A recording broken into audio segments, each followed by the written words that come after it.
Hello my pharma friends, मैं प्रतीक कुमार भट्ट आप सबका खूब खूब धन्यवाद करता हूं। और आज मैं बहुत ही इम्पोर्टेंट टॉपिक पर डिस्कस करने जा रहा हूं कि हमारे व्हाट्सएप पे और कई जगह एक न्यूज़ आ रहा है कि जिसमें एक सेंटर से दवाइयों का बॉक्स मिलता है, तो उसमें वहाँ पे जो काम कर रहे फार्मासिस्ट को जिम्मेदार कर करके उसको शायद निकालने तक की नौबत आ जाती है। तो दोस्तों, आज मैं बात करना चाहूँगा कि जैसे ये हम फार्मासिस्ट क्या है।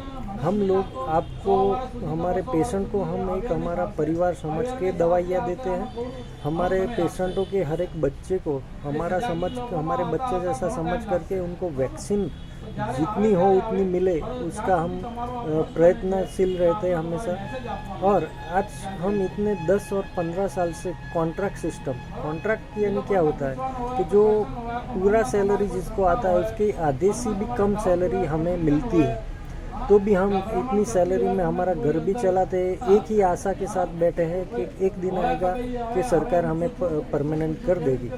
पर दोस्तों, आज 10-15 साल अब हमारी ये हालत हो गई है कि हम कहीं और जॉब भी नहीं जा पाते, क्योंकि हमारी उम्र हो गई, एज भी होने को है।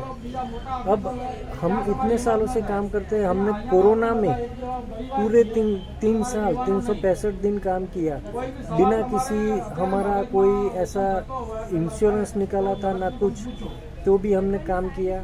हमने सब लोगों को कोरोना वैक्सीन जहाँ तक हो वहाँ तक पहुँचाया, सप्लाई किया, मेडिसिन दिया। तो भी क्या हम ये सब काम इतना करते हैं। आजकल हमारे यहाँ छोटे छोटे सेंटर बन गए हैं, तो हमारा जब अपॉइंटमेंट हुआ था तो हमें तो एक ही सेंटर के लिए अपॉइंटमेंट किया गया था। उसके बाद हमारे नीचे बहुत सारे छोटे छोटे और सेंटर बन गए, तो उनको भी हम दवाइयाँ, हालांकि वहाँ पे मेडिकल ऑफिसर, नर्स, पियून सबका अपॉइंटमेंट हुआ, पर फार्मासिस्ट नहीं है। फार्मासिस्ट जो एक ही सेंटर का है, वही फार्मासिस्ट सब छोटे छोटे सेंटरों को भी संभालता है और अपने सेंटर को भी संभालता है, वहाँ पे दवाई भी देता है। तो दोस्तों, हमारा ऐसा कभी भी इंटेंशन नहीं रहा। हम सब पेशेंटों और बच्चों को अच्छे से दवाई देते हैं, वैक्सीन देते हैं। हालांकि इतनी सारी पॉपुलेशन में हमारा इतना देश है, पॉपुलेशन एक समस्या है, तो हो सके कि कभी ये दवाइयों का 1-2 बॉक्स अभी मिल जाता है, जो नहीं होना चाहिए, और मैं उसको बढ़ावा नहीं देता हूँ, पर इंसान से गलती होती है। और इतने सारे कॉरपोरेशन या कहीं भी बड़े बड़े हमारे गवर्नमेंट के जो कोई भी संस्था है, तो क्या इसमें किसी से कभी कोई गलती हुई नहीं? अगर आप गलतियां निकालने जाओगे तो बहुत सारे लोगों की गलती निकलेगी, तो क्या उन सबको आप घर पे बिठा दोगे? और घर पे बिठा दोगे, उनके 10-15 साल का कैरियर का कुछ नहीं, उनको कॉन्ट्रैक्ट में दिया उसका कुछ नहीं, और घर पे भी बिठा दोगे, तो चलो उनके बच्चों की और परिवार की जिम्मेदारी कौन लेगी? सरकार लेगी कि कौन लेगी? तो यह क्या सब आके आत्महत्या कर ले? क्या करे? घर बैठ के क्या करेगा वो 15 साल कॉन्ट्रैक्ट में जॉब करने के बाद? खाने के लिए कौन देगा उनके परिवार को? तो दोस्तों देखो, मैं ऐसा नहीं बोलता हूँ गलतियाँ नहीं होनी चाहिए, 100% ट्राई करना चाहिए कि गलती ना हो, पर अगर गलती होती है तो आप उसको घर जॉब से निकाल दो।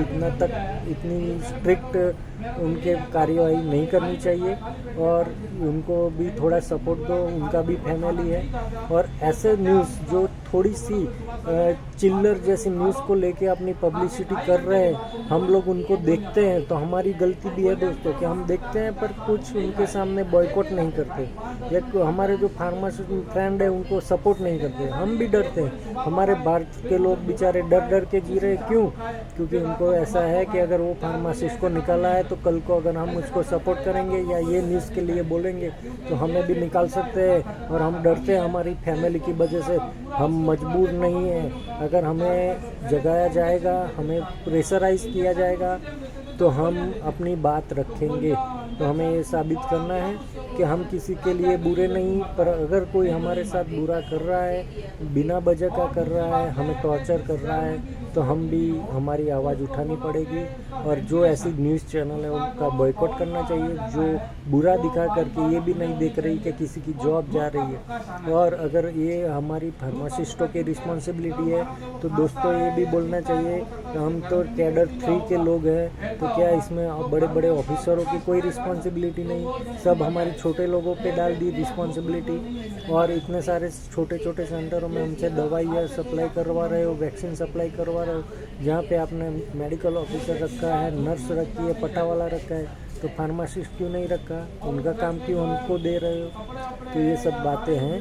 तो ये बातों को ऐसा बढ़ावा नहीं देना चाहिए। किसी का घर चला जाए, जॉब चला जाए, ऐसी चीज़ों को हमें बॉयकॉट करना चाहिए, और हमारी फार्मासिस्ट की जनरेशन को ऐसा बदनाम नहीं करना चाहिए। तो मैं आप सबका शुक्रिया करता हूँ, और अगर ये मेरा वीडियो हो सके उतना जितना बने हमारे लोगों के लिए पहुँचाए। जैसे वो न्यूज़ वाले हमारी बुराई दिखाते हैं, तो हमें हमारी अच्छाई भी दिखानी पड़ेगी कि हम बुरे नहीं, हम अच्छे हैं। तो ये वीडियो जितना फॉरवर्ड करो, लाइक करो, शेयर करो, सब्सक्राइब करो।